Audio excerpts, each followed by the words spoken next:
Hi everyone. కొంచెం డిఫరెంట్‌గా ఇవాళైతే egg omelette చేసేసుకుందాం.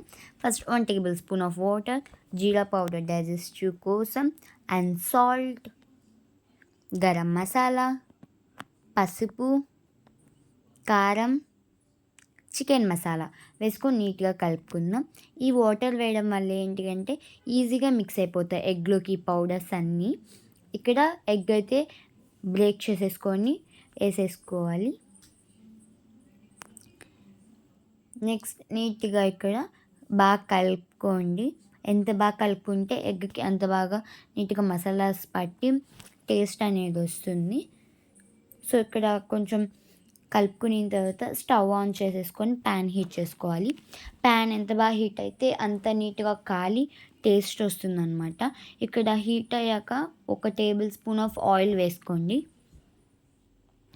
ఆయిల్ వేసుకుంటే కొంచెం ఈజీగా సపరేట్ అయిపోతుంది ఫ్లిప్ చేసేటప్పుడు.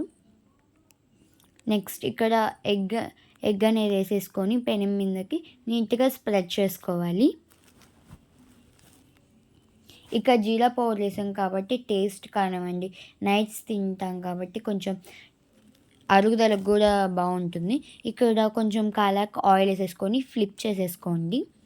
నీట్‌గా 2 సైడ్స్ నీట్‌గా గోల్డిష్ బ్రౌన్ వచ్చేంత వరకు కాల్చుకొని, ఆ తర్వాత ఒక ప్లేట్‌లోకి రైస్ అండ్ శనగపిండి పులుసు, ఈ ఆమ్లెట్ వేసుకుంటే అసలు సూపర్ ఉంటుంది.